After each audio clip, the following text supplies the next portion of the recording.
Laysa kullu ma yatamannahu al-mar'u yudrikuhu. Hindi lahat na kung ano ang naisin ng isang tao ay kanyang makakamit. Correct yan, di ba? Hindi kung ano yung gusto mo. Kung ano ang gusto ng Allah. Kung ano ang ipinagkaloob niya. Kasi tayo, ang buhay natin dito sa mundo ay sumusuko tayo na ito ay ibinibigay sa lahat ng kapasyahan ng Allah. Dahil kasama sa paniniwala natin, tauhid, akida, pinag-usapan natin, kasama sa paniniwala natin na ang lahat ay nilikha ng Allah na nakatadhana ang lahat ng magaganap. Lahat ng mangyayari. Kasama ang qadr. Wal qadru maktub. Ang qadr, ito ay ipinasulat na. Maari magbago, maari hindi magbago.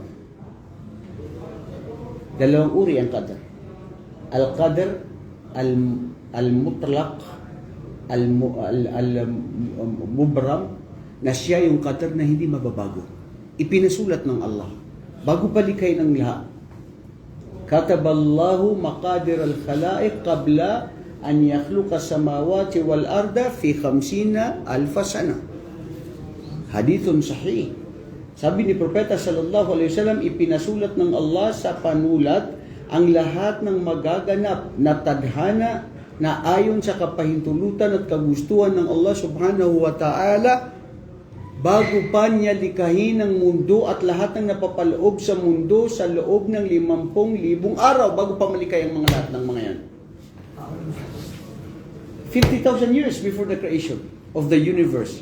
Allah subhanahu wa ta'ala already ordained the pen to write down everything that's gonna be happen in this world. Lahat na ipasulat.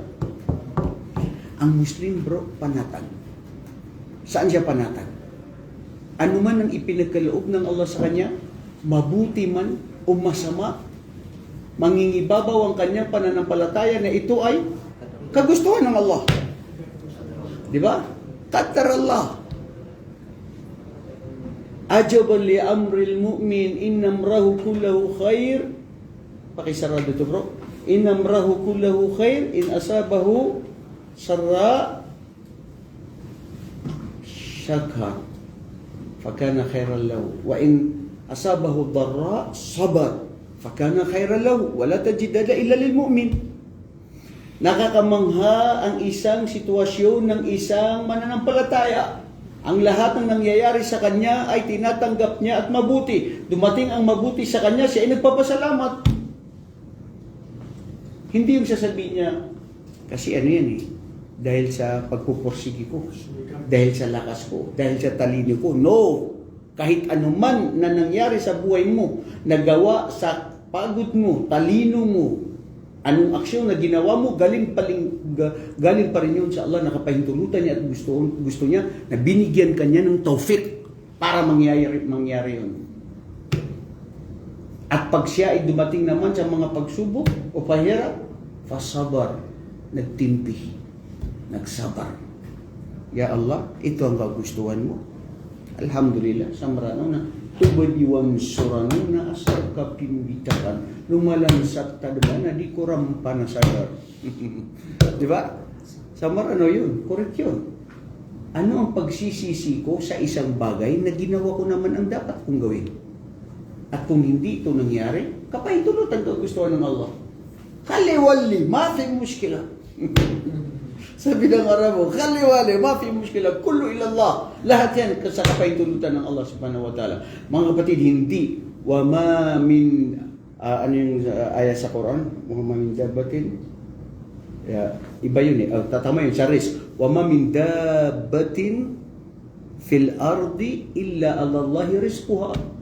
Walang anuman na katiting, bagay o hayop o nilalang na pinakabaliit na insekto dito sa mundo, maliban na lahat ito ay nakalaan sa kanila anuman ang mga biyaya ng Allah sa kanila. Hindi mamamatay ang kahit sino sa mga nilika ng Allah hanggat hindi niya matamasa anong inilika ng Allah para sa kanya. So anong pagsisisi mo? Kung ito pala ay kapahintulutan at kagustuhan ng Allah. Magkaroon ka ng tamang pagtanggap na ito ang gusto ng Allah at ito ang mabuti sa iyo. Minsan yung akala mo napahamak sa'yo o nalungkot ka o hindi mo matanggap, bandang huli doon mo siya naiisip na ito pala ang mabuti sa akin. Dahil kung hindi ito nangyari, hindi sana ako ngayon ganito. Anong sabi ng mga Amerikano? A blessings in disguise. Di ba? Nangyayari yung alam mo na masama, pero ang resulta pala niya ay good. Ito pala ang mabuti at ito ang mabuti sa akin. Kaya ito ang sasabihin ko sa iyo kapatid na gusto mong mag-hajj, na hindi ka nabigyan ng tasre, at sa mga gustong mag-hajj na hindi sila natuloy, ang kagandahan ng Islam, ang intention mo ay mabuti para sa Allah, na isulat na ng mga anghel, na ikaw ay gumawa ng kabutihan at mayroon ka ng gantimpala doon sa dahil sa niya mo na mabuti. Only in Islam you can find this. Dito lang yan matutuklasan sa Islam at dito lang yan mahanap sa Islam na isang bagay na gawain na maganda at busila kang puso mo na gagawin mo, hindi mo siya nagawa pero meron ka ng gantimpala. Allahu Akbar. At ito ay babala mga kapatid. Maaring hindi ka nakapag-hajj pero ang puso mo at isipan mo umiyak sa Allah na, ya Allah, gusto ko mag-hajj pero bakit itong nangyari? Magsabar ako, ya Allah, ibigay mo na lang sa akin ng gantimpala. Wallahi, maaring ibigay sa iyo ng Allah ang gantimpala ng hajj na kapatawaran sa lahat ng mga kasalanan mo. Kondisyon kung totoo ang puso mo na nanunumbalik ka at para sa Allah. At babala sa isang tao na nag-hajj dahil para masabi, hajj man ako. Kailangan magbago ang pangalan ko. Kailangan na malaman ng mga madlang tao na ako ay si Haji. Ito ang pangalan ko. At ito, lakas ko, mayaman ako, lahat. Hindi siya nag-hajj para sa Allah. Nga naman, ang butya yan kinabuhi kay ibang mga tao na pinag-alayan niya. Yun yung share. Pakitang tao, parinig sa tao, maaari napagod ka lang, maaari isinagawa mo ang oras, pera mo, pero bandang huli, nandun sa araw ng paghukom na nakanganga. Nasaan ang aking gantimpala? Wala.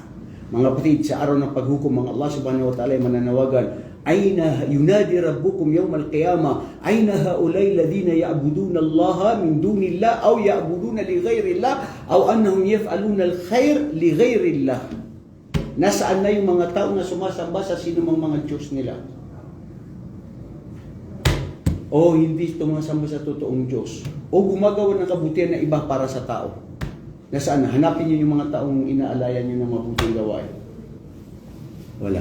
Ibig sabihin, sa araw ng paghukom, titignan ng Allah kung sino mga totoo na busila ka ng nilang mga puso.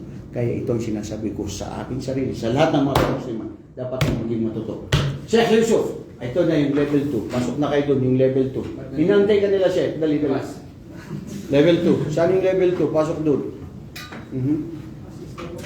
Antayin nyo yung mga kasama nyo, darating na. Yung ayaw sa akin, ganda na kayo. Hindi. Ayun si Sheikh Omar. Bro, pwede ka na rin pumasok sa kanya. Ayan, para natin na. Nalit lang yung mga ustad nyo. Sige. Sheikh Omar, kakikigari sa kuwan ka. Murita ka. Koto siya gito. Wala si Ustad Ismail. Tingnan niyo yun, bro. Di ba? So, anong isang Muslim? Panatag siya. Walang pagsisisi sa iba. Hindi nanghihinakit sa Allah. Hindi nagsasama sa Allah o nag-iisip ng masama sa kanyang Panginoon o nagsisisi sa kanyang kapwa-tao dahil walang anumang bagay na dito, pati yung paghulog ng dahon, bro. Dahon lang, mahulog. Hindi yan mahulog kung hindi ka pa intulutan ng Allah. Ano pa kaya ang mga maraming nangyayari dito sa mundo? Pagputok ng bulkan ngayon, nasunog, na naglindol, o pinapatay sila, or ano, ito ba, hindi ka pa intulutan ito ng Allah, ka pa intulutan niya, bro. Nakikita natin na naghihirap ang mga Muslim. Nakikita natin na sobrang hapdi ang mga nangyayari sa kanila. Pero magsabar, magtimpi lang sila dahil ang kabayaran nito ay ang kapatawaran ng Allah at ang kanyang paraiso. Then, ano rin ang mundo kung ito nireligionisanin mo, bro? Diba? Magtanong kita. Kung i-compare mo, kapatid, Ang mundong ito, kumpara sa araw ng paghukom. Halimbawa, ang mundong ito, ilan ang taon ka dito maninirahan? Ikaw bro, ilang taon ka maninirahan dito sa mundo? Hindi mo alam. Okay, mabuti yan, hindi mo alam. Sino yung may alam niya? Ilang taon na ikaw gusto mo manirahan dito sa mundo? Marayaw. Ha? Hindi alam. Ha? Hindi ko alam. Hindi mo rin alam. Hindi kayo minsan nagsabi sa inyong mga dua na, Ya Allah, sana ang mag-edad ko 70, 60, 80. O Ya Allah, sana, yung nagdanais ka na sana gano'n ang mag-edad mo. Hindi niyo pa yung nahingi? Nahingi mo. Yun pala eh. Anong hiningi mo sa Allah? Na ilan ang magiging edad mo na gusto mo dito sa mundo? Kaya tumabot nga ng 80. Oh, Masya Allah, 80 years old. Malakas pa. Wala pang mga arthritis. Okay yan bro. Mabuti. Dahil ang hadith Propeta sallallahu alaihi wasallam sinabi niya, khairul umur man talla umra wa hasuna amala. Ang pinakamabuting edad ay ang edad na humaba pero maraming kabutihan na nagawa. Okay, bro, kapatid. Ang kapatid natin ang edad na gusto niya 80. Dagdagan natin. Gusto ko dagdagan pa ng sige 20 years. Ilan na yun? 100 years. Kunyari lang. Halimbawa lang. 100 years ang edad mo na ipinagkaloob ng Allah dahil siyang nagbibigay ng edad. Which is ngayon may mga 100 years, very rare, di ba? Nanatili ka ng 100 taon. 100 taon. Anong 100? Millennium? Tama? And every 100 years is a millennium. And every 10 years is a century. Tama? Hindi, a century is 100 years. 1,000 ang millennium, di ba? Oy, naman siya kayo, mga science, natigulang naman. Nakakalimutan na. Di ba? Di ba, bro? Okay. 100 years, bro, bigyan pa natin siya ng dagdag. Kapatid, mananatili ka ng 200 years. Allah. Saya-saya nun, 200 years. Maalala mo pa kayo itong pag-aral natin dito sa Rapo. Yung mga nangyari sa buhay mo. 200 years, saan ka rin pupunta? After that. Siya. Sagutin mo ako. Siya ang sasagot. Hindi ko kayo tinatanong. Saan ka mapupunta after 200 years? Babalik din sa lupa. Babalik din sa lupa. Mamamatay ang tao. Walang takas ang sino man sa atin kundi babalik sa lupa at mamamatay sa lupa. At mamamatay sa mundo. Babalik sa kung saan siya nanggaling, nilikan ng Allah na galing sa lupa.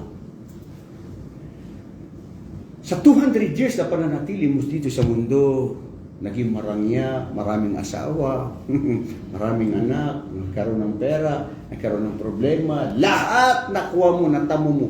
Pag nailibing ka, meron kayang makakasama mo doon sa libingan? Bro? Wala, di ba? Kung mayroon man, siguro may isa sa mga kamag-anak mo, isang araw, bubuklatin nila, huhukay nila ang libingan mo, kukunin nila kung mayroong mga yaman na inilibing doon. Dahil sabi nila, sira ulo ang mga taong ito na nilibing nila ang isang kayamanan na walang may papala.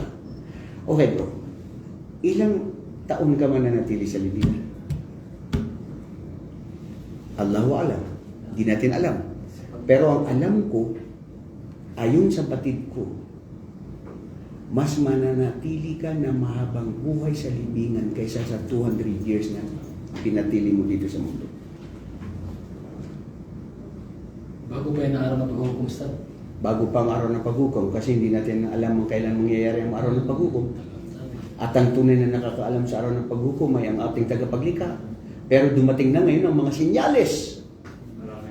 Marami ng mga sinyales na malapit na ang paggunaw ng mundo. At may katapusan ng mundo. May katapusan ng lahat.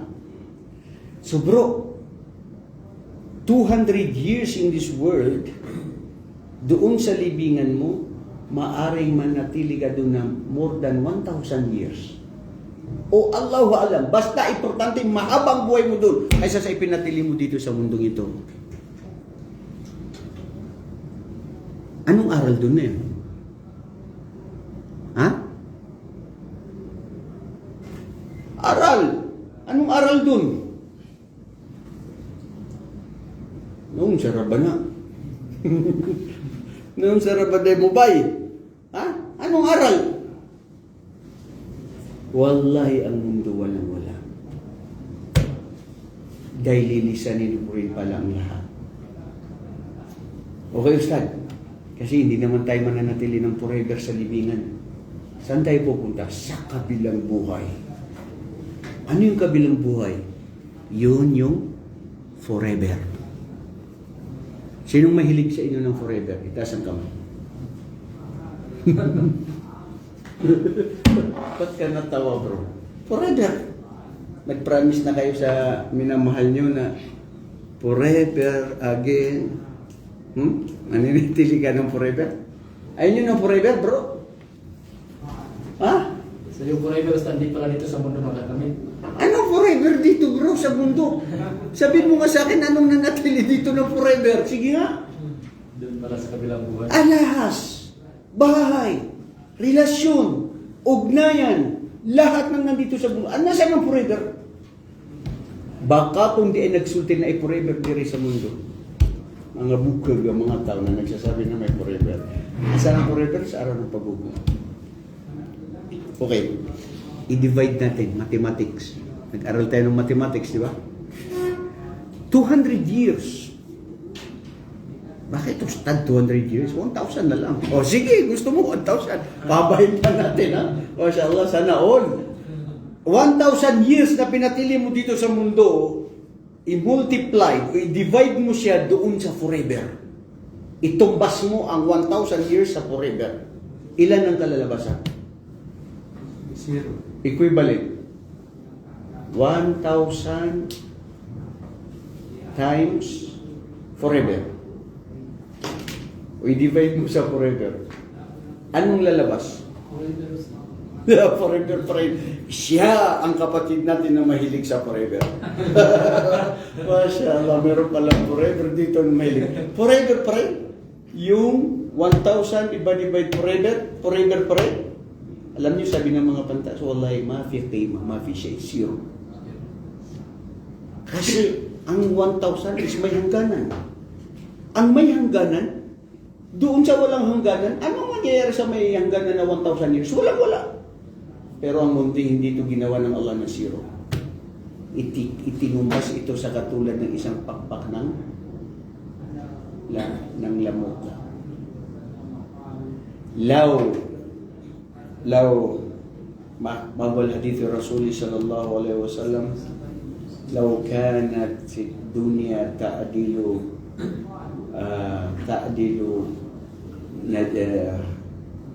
نجاحة اسمه هذا البعوضة ما سقى منها كافرا شربة الماء. Kung ang mundong ito, sabi ni Propeta sallallahu alaihi wasallam, ay mas mahalaga kaysa sa isang pakpak ng lamok. Langaw, isang pakpak na niya kaysa sa mundo, na mas mabigat ang mundo kaysa dun sa pakpak, hindi na sana pinayagan ng Allah ang mga kafir, ang mga hindi mananampalataya, na uminom sila o painumin sila ng Allah ng tubig dito sa mundo ito. Ibig sabihin, bro, ang mundong ito, wallahi, kung titignan natin, the reality of this world is nothing in comparison to the day of judgment and to the paradise of Allah, because this world is nothing. Walang-wala ito. Pero bakit ito nandito tayo? Pinag-aawayan ng mundo, pinag-aawayan ng lupa, pera, babae, pamilya, lahat na yan. Gharratna ad-dunya. يا أيها الإنسان ما غرك بربك الكريم. O ikaw na isang tao, anong dahilan sa iyo na ikaw ay nalinlang mo ang sarili mo sa mga pag-uutos sa iyo ng iyong tagapaglikha na tunay na mapagbigay? Binigyan kanya ng mga dampang pangangatawan, nakakakita, nakakarinig, nakakakain ng mabuti, nakakapunta doon. Masya Allah, walang bilang ang mga biyaya sa iyo ng Allah. Saan mo ito ginamit? Bakit nalinlang ka ng mundo na sa pananatili mo na nagtagal ka dito sa mundo, maraming oras na pagkakataon na nasayang na hindi mo napuri ang Allah, hindi ka nakapagpasalamat sa Allah o hindi ka sumamba sa Allah. Ibang Diyos ang kinikilala at sinasamba mo. Ang oras mo, ito lang bro mga kapatid, 24 hours in a day. Bilangin mo yun, ilan yung 24 hours na yun. Ilan yung mabuti na pagsamba sa Allah na inay-alay mo sa Kanya. Kumpara dun sa kagustuhan ng sarili. Sige daw bro. Huwag ka na lumayo sa cellphone. Ilang oras ang ginugugol natin sa cellphone na ito sa panunood na walang kabuluhan kaysa doon sa pakikinig ng mga lectures ng Islam, salita ng Allah at salita ni Propeta Muhammad o salita ng ating mga ustad na mga ngaral na kung ikaw ay makinig rito, yashhaduka yawmal qiyamah, magsasaksi sa iyo to sa araw ng paghukom na ginamit mo ito para sa tama. وَقَالُوا لِجُلُودِهِمْ لِمَا شَهِدْتُمْ عَلَيْنَا قَالُوا أَنْتَقَنَا اللَّهُ الَّذِي أَنْتَقَ كُلَّ شَيْءٍ. Araw ng paghukom, magsulti ng mga kuan, kaning kamay ni Mubay, mata mo, tainga mo. Magsasalita ang mga parte ng katawan. Bakit ka nagsasaksi laban sa aking sarili? Ano ba? Pumigil ka na, huwag ka na magsalita. Anong sasabihin nila? Pinahintulutan kami ng Allah na siyang lumikha dito na magsalita at magsaksi sa laban sa anong ginawa mo. Anong aral dito mga kapatid? Ang isang Muslim, maging matotoo. Isagawa at makipag-unahan. Dito sa mundo, mahilig tayo makipag-unahan. Ayaw yung nahuli ka. Di ba? Itaas ang kamay sa inyo na gusto niya mahuli. Sa lahat ng bagay. Ari, wala. Wala'y ganahan na mahuli ka, bro. Di ba? Kung may pinag-aagawan dyan na binibigay, sige, huwag ka na lumayo. Pagkain. Gusto mo huli? Maski sa bahay nyo, pag marami kayong magkakapatid, may mga bisita pa dumating, pagkain, pag hindi ka itinago ng magulang mo, pag kumain ka, nahurot na, petarat ko. Pati isda wala na, anong gagawin mo? Prito ka na lang ng itlog. Anong gagawin mo? Magdadabog ka sa sarili mo. Siyada, sabi ka nanay mo, kasi nagpapahuli barkadahan ng barkada, yan yung nangyari sa'yo. Ayaw natin magpahuli. Pero dito sa mundo, ang sinabi ng Allah, fastabiqul khairat, makipagpaligsahan, makipag-unahan ng paggawa ng kabutihan na ito ay tatamasain sa araw ng paghukom. Dahil may oras na ang kabutihan na gusto natin, na pakipaligsahan na gusto natin, may oras na hindi mo kayang gawin. Bakit? Tigulang ka na. Bakit? Wala ka ng pera. Bakit? May sakit ka na. Bakit? Wala ng oras. Bakit? Wala na. Hindi na wala ng pagkakataon. May oras na may lakas, mayaman ka, gawin mo, dapat gawin. Katulad itong mga araw na ito, ang 10 araw ng Dhul-Hijjah. Batid niyo ba ng Allah subhanahu wa ta'ala itong araw na ito? Ngayon napapabilang tayo, pangatlong araw ngayon ng Dhul-Hijjah, hanggang sa ika-9 o ika-10 ng Dhul-Hijjah, which is after ng Arafah, mayroong Yawmun Nahar. Ang lahat ng mabuting gawain dito, kapatid, kalugod-lugod sa Allah. Mas matimbang pa kaysa doon sa siya ay nakipaglaban at namatay sa larangan ng Islam. Allahu Akbar. Hatta al-jihad fi sabilillah, ang jihad fi sabilillah, ang siyang pinakamataas na uri ng pagsamba sa Allah. Pero sa mga gawain dito bro, itong pag-aaral natin, itong pagbibigay natin ng sadaka, itong pagpapakain sa tao, pagbasa ng Quran, panunod ng mga lecture, lahat ng anumang gawain na itong ginagawa natin sa mga araw na ito, kalugod-lugod sa Allah at mahal ng Allah subhanahu wa ta'ala dahil nandito ang Yawmul Arafah.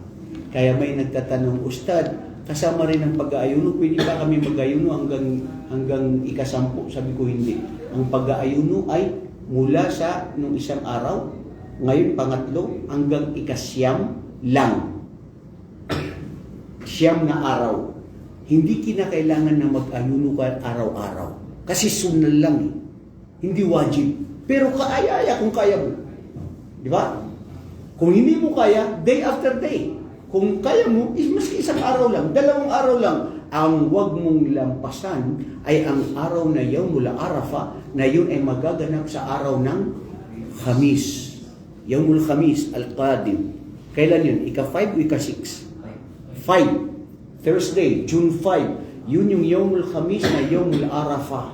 na kung saan lahat ng magbaguhaj na lahat ng mga Muslim sa bawat lupalop ng mundo, magkikita sila sa pinakamalaking pagtitipon sa araw na Yawmul Arafah. At ang ating paglikha, Allah ay bumababa at nagsasabi sa kanyang mga anghel, tignan niyo ang aking mga alipin na galing sa iba't ibang lugar, nagnanais na anumang naisin nila, saksihan niyo na ibinigay ko at pinatawad ko sila sa kanilang mga kasalanan.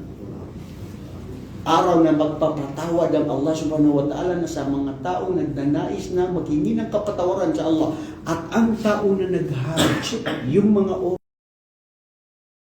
oras na yun na totoo na nag-hajj sila para sa Allah, patatawarin sila ng Allah sa lahat ng kanilang mga kasalanan kung ito ay totoo para sa kanilang pusong isipan. Dahil ang sabi sa hadith ni Propeta sallallahu alaihi wasallam, man hajja wa lam yarfut wa lam yafsuq raja'a ka yawmi waladathu ummu. Ang sino mang mag-hajj na hindi siya ginawa niya yung mga pag-uutos ng Allah sa hajj, alituntunin ng hajj, hindi siya nagsalita ng mga makatampalasan na salita o mga gawain na hindi kaaya-aya, siya ay parang kapapanganak pa lang ng kanyang ina. Bro, may tanong ko sa inyo. Bakit may mga araw na ito ay kalugod-lugod sa Allah? Tapos sa ibang araw, normal lang. Bakit pinili ito? At bakit hindi sa ibang buwan? Katulad din ng Ramadan na nandun ang Laylatul Qadr. Bakit doon ipinadalang Quran sa Laylatul Qadr? Bakit hindi sa Hajj? O bakit sa hindi ibang buwan? Bakit kaya?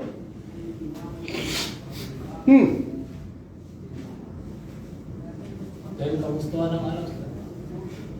Okay, very good. Kagustuhan ng Allah. Hindi mo pwede i-question. Kagustuhan ng Allah mo. Kagustuhan ng ating tagapaglikha. Di ba? Bakit may i-question? Diyos yun. Makapangyarihan. Alam niya kung anong mabuti, makakabuti sa akin. So, yun yung tinalaga niya. Pangalawa, ano? Ang lahat ng nangyayari, may hikma ang Allah. Dito niya titignan kung sino sa mga tao sa kanyang mga alipin ang magbabalik loob. Sinabi na sa hadith ni Propeta, "Mamin ayamin al-amalu salih fihi ahabbu ila Allah ay fi hadhihi al-ayyam al-ashr." Sabi ni Propeta sallallahu alaihi wasallam, anong araw na mga araw na kalugod-lugod sa Allah, na katumbas niya ay para kang nakipaglaban para sa Allah, ay sa mga 10 araw ng 10 unang araw ng buwan ng Dhul-Hijjah.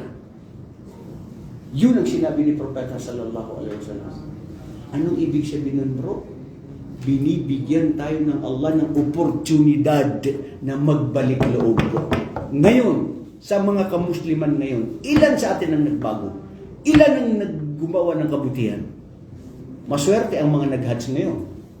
Ginugol nilang oras nila, ang pera nila, ninilisan nila ang kanilang pamilya at mga anak.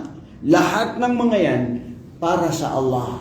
Malugod sila. Ikaw na hindi nag-hajj, nandito ka lang sa Riyadh, sa Rabwa. Ikaw na nanonood, nandyan ngayon sa Pilipinas, o sa Tawi-Tawi, Basilan, o kahit saan lugar nandun ka, sa Cebu, bisag asa ka diya, sa imong balay, sa imong kinabuhi. Anong nagawa mo? Anong pagbabago? Di ba, bro? Samantalang ito yung oportunidad na sinabi ni Propeta Muhammad na makipaguna ng gumawa ng maraming kabutihan. Wallahi, bro. Dahil tayo ay mahina at malinlang ang ating sarili sa mundong ito. Ito yung oras na dapat pagbabalik loob. Dahil ang Allah subhanahu wa ta'ala pinipili niya ang mga araw, ang mga lugar. Wa rabbuka yakhluqu ma yasha'u wa yaqdir. At ang iyong tagapaglikha, ang Allah subhanahu wa ta'ala, ang siyang lumikha na siya ang nagbibigay. Wa yakhluqu ma yasha. Siya ang lumilikha na anumang lilikain niya ay nanaisin niya, at anuman ang pipiliin niya, pipiliin niya. Pinili niya itong mga araw. Anong dahilan? Diyos siya, makapangyarihan, para bigyan tayo ng oportunidad pag magbalik loob. Sumunod na lang. Ang tanong, anong ginawa natin? Ano ang ating naibago sa ating sarili? Diba, bro? Nakapag-hajj ka na? Hindi ka pa nag-hajj? Balik Islam ka? Bakit hindi ka nag-hajj? Dalit ka na rin. Papaway na rin ako sa itong... Sa susunod, bro, inshallah. Iniya muna, ya Allah, sana hindi pa ako mamatay, makapag-hajj ako. Mahirap ang isang tao na wala man lang sa puso niya na hindi siya nagniya. Alam niyo, ang pag-hajj ngayon, 300,000. Yung iba nagbayad 360, 340, 320, depende sa agency kayo na nagbayad. Sa Pinas. Sa Pinas yun. 300,000. Kung mag-hajj ka dito sa Saudi Arabia, kung mag-attach ka dito sa mga agency, 10,000 plus. Mayroon pang 20,000 plus. Real. Ang pinakamaliit, 7,000, 8,000 reals. Tignan niyo yun. Tapos kayo na makaka-hajj sa mga Islamic Center ng libre. Allahu Akbar. Ay na syukru lillah. Nasaan ang pagpapasalamat sa Allah subhanahu wa ta'ala sa mga biyaya na hindi mabilang-bilang? Wallahi mga kapatid, alhamdulillahi alladhi hadana lil Islam. Nagpapasalamat tayo sa Allah na tayo ay nilikha, na tayo ay Muslim. Na ikaw ay dating Kristiyano na naging Muslim ngayon. Dahil yan ang totoong yaman mo, bro. Yan ang totoong buhay mo at kaligtasan mo dito sa mundo, lalo na sa araw ng pag-upo. Dahil sabi ko nga, aanin mo ang mundo na ito kung ito rin pala ay lilisanin mo. Ang pinaka-importante sa atin ay paggawa ng kabutihan, manatili sa paggawa ng kabutihan at sa ating pananampalataya dahil pwede nga itong magbago. Dito rin, paramihin natin ang ating dhikr, pag-aala-ala sa Allah. Kailangan din natin dito yung pagbasa ng Quran, pagbibigay ng sadaka, pagtahajjud, pag-aayuno. Wallahi maraming mga gawain na dapat natin gawin dito sa mga araw na ito. Oportunidad ito ng pagmamahal ng Allah subhanahu wa ta'ala para sa atin, para magbalik loob sa Kanya. Dahil bro, kung titignan natin ang buhay natin dito sa mundo ito, alos lahat makamundong bagay. Diba? Tama, mali? Makamundong bagay. Bakit?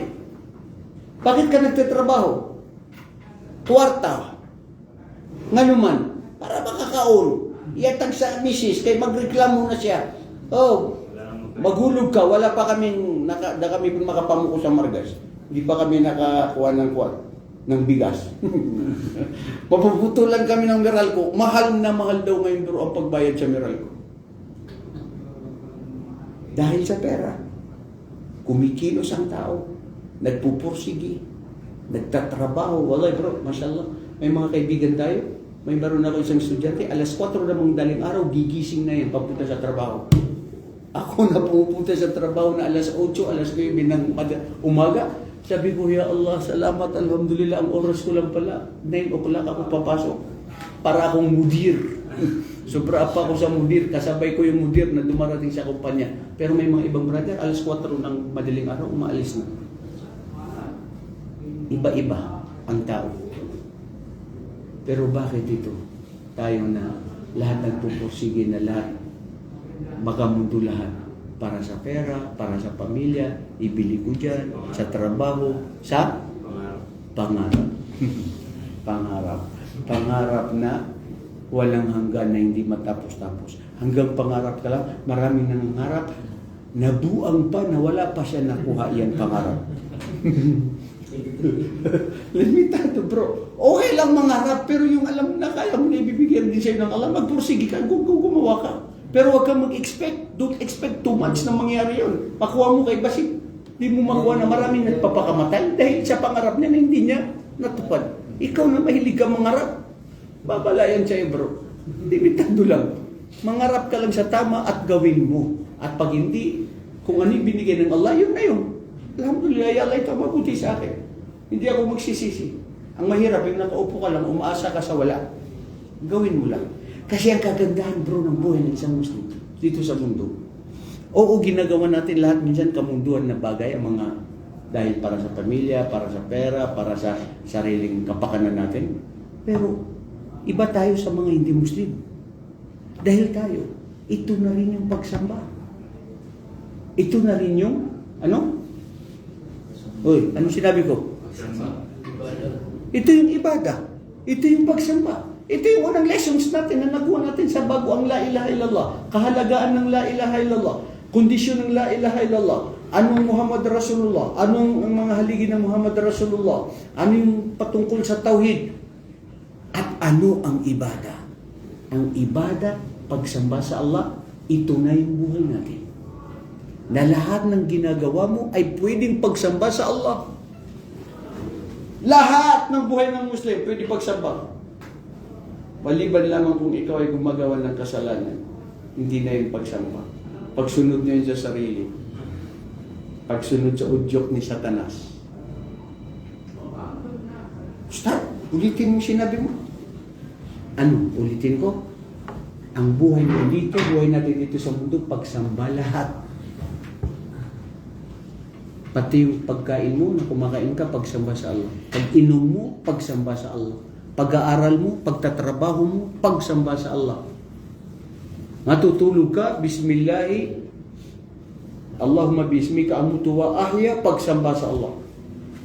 Pagpasok mo sa CR, pagsamba sa Allah.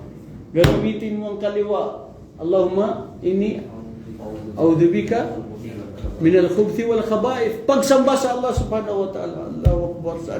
Saan yung makikita? Matutulog ka, parehas diya po. Paggising mo rin sa umaga, alhamdulillahilladzi ahyana ba'da ma amatana wa ilayhi an-nusyur. Pagsamba sa Allah subhanahu wa ta'ala. Makita mo ang haram na gusto mo. Nakita mo, astaghfirullah, ya Allah, patawad. Pagsamba sa Allah. Hindi yung makita mo, ulitin mo ulit. Oh, hindi na yung pagsamba sa Allah. Pagsunod na yun sa sarili, bro.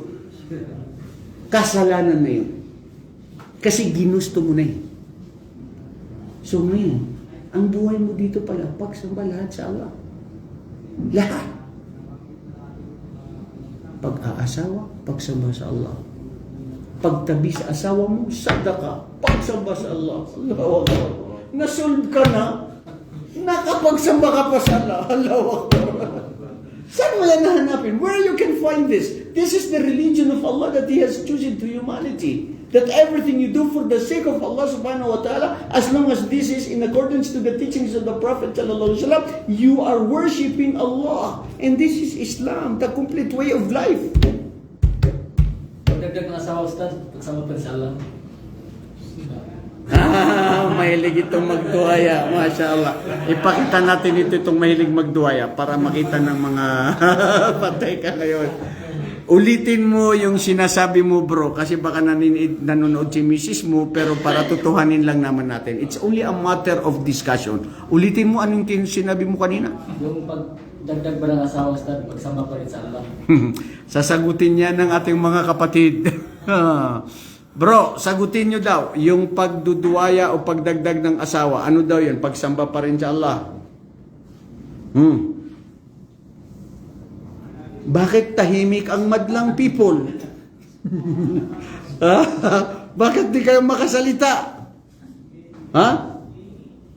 Ano kaya palagay nyo? Yung pagduduwaya. Pagsamba sa Allah o hindi? Ikaw, bro. Pagsamba pa rin. Ikaw? Di ba sunna lang yun? Di ba sunna lang yun? Ikaw? Pinapahintulutan. Ikaw, bro? Ibada rin. Pagsamba sa Allah. Pero mashallah, nagustuhan ko yung mga sagot nyo. Ikaw ba, anong iniisip mo? Malalim ang iniisip mo ngayon. Ha? Anong iniisip mo? Magduduwaya ka na rin ba? Sunna. Sunna lang. Tingnan yung mga sagot nyo, ha? Sunna, ibada, pinapahintulutan, pagsamba. Anong sagot mo? Sunna. Dami. Marami. Masya Allah. Lahat ng mga yan ay lahat yan ng kasagutan. Lahat tama. Buuin mo ang sunna, pinapahintulutan, buuin mo ang ibada, lahat yan ay pagsamba. Ang kondisyon, there is a condition of worship, ang kondisyon ay magduduwaya ka na para sa Allah. Hindi para marinig ng mga tao. hindi sa kagustuhan ng sarili mo. Dahil kailangan lang. At katakutan mo ang Allah na magduduwaya ka na hindi para sa Allah o pang sarili mong pagnanasa, dahil pag yun ang nangyari, nagduwaya ka na ipapahamak mo ang sarili mo, at lalo na kung hindi mo ibibigay ang karapatan ng una mong asawa at sa mga susunod mong mga asawa, dahil lahat ito ay pananagutan sa araw ng paghukom, mga kapatid. Ilang mga babae na pinaiyak mo, pinaasa mo, at inanakan mo, naghanap ka na naman, nagduwaya-duwaya ka, ikaw tuloy ay naging pahamak sa buhay mo ang pagduduwaya. Ang pagduduwaya mo, pagsamba sa Allah, as long as ito ay naaayon sa tama, sa paraan na ginawa ni Propeta Muhammad sallallahu alaihi wasallam, at ibigay mo ang karapatan nila, at huwag kang manghamak ng karapatan ng iba mong mga asawa na mas gusto mo ang una o pangalawa, wala kang pakialam sa pangatlo isa kasi tigulang na o aywan ko, hindi mo siya type, hindi mo gusto, mas mabuting isa na lang asawa mo kasi nagparami ka, kapahamakan pa yan sa buhay mo.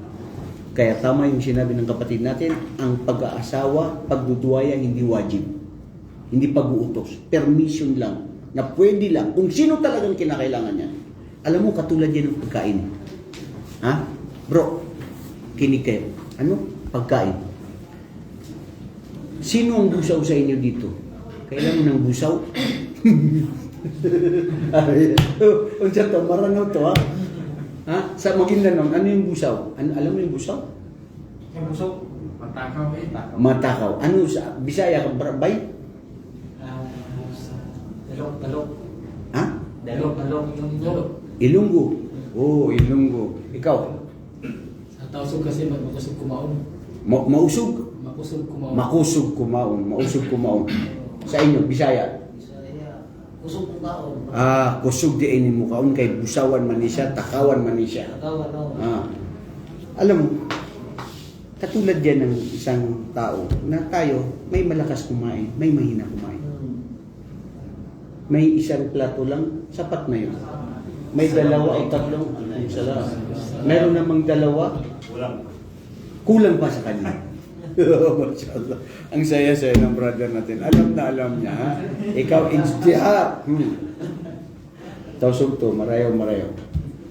So, yun lang yun. Bakit mo kinakailangan ng bagay na hindi naman dapat? At hindi kailangan. Di ba? Kung kailangan mo lang, na yun lang ang paraan, na makakapagbigay ka ng hustisya, na magiging pagsamba, kung pangahamak, kung hindi mo nagawa sa tamang paraan, kawawa ang buhay mo. Ikaw ang kawawa sa araw ng paghukom. Mga kapatid, ang Muslim dito sa mundo, dapat ano man ang gawin niya, iniisip niya mabuti. Ito ba ay para sa Allah? Ito ba ay makakabuti sa akin? Ito ba ay may pakinabang? Ito ba ay ano? Kasi yun ang dapat. Hindi kung basta na lang ang iniisip mo na hindi mo alam, lalo kang magkakasala niya. Ang punto rito mga kapatid, itong buhay natin dito sa mundo, lahat pagsamba. Lahat. Sabihin mo anong gawain dito sa mundo na hindi pagsamba. Sige nga. Gawain masama, Ustad. Very good. Ang gawain masama na haram, hindi pagsamba yun. Kasalanan ang ginagawa mo.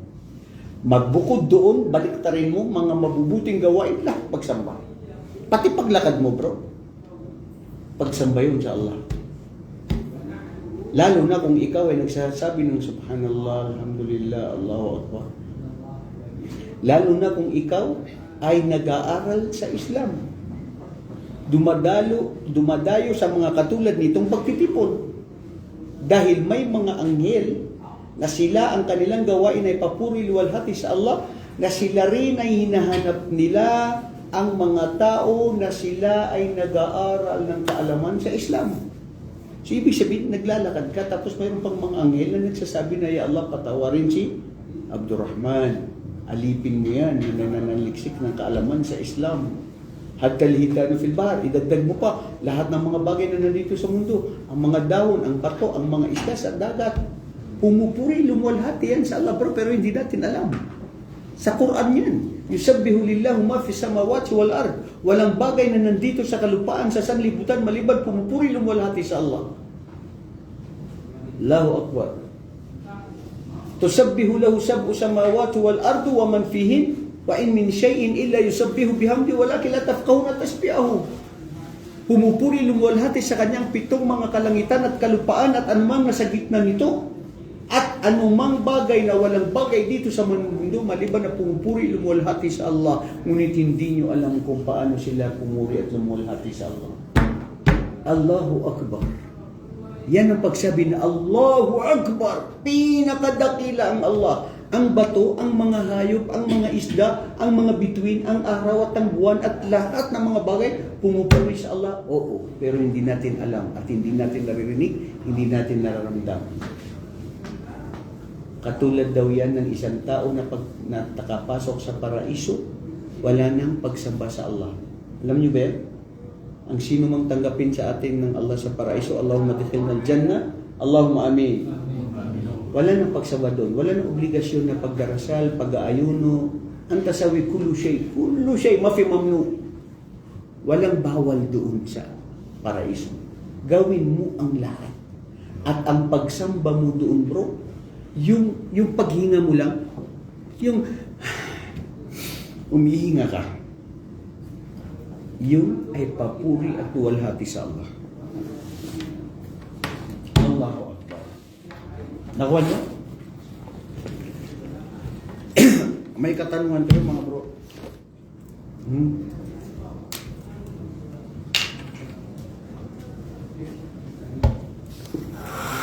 Tanong.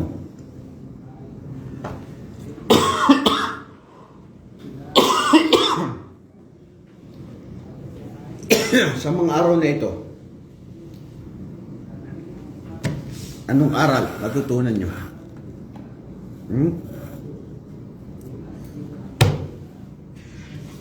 First timer na mag-hajj. Ilang taon ka na rito, bro? Ilonggo, ikaw. Oh. 10 years? 2 taon lang. Kailan bago? Ikaw bro, nakapag-hajj ka na? Maguindanong ka, balik Islam ka, di ba? Ilocano, pares kayo.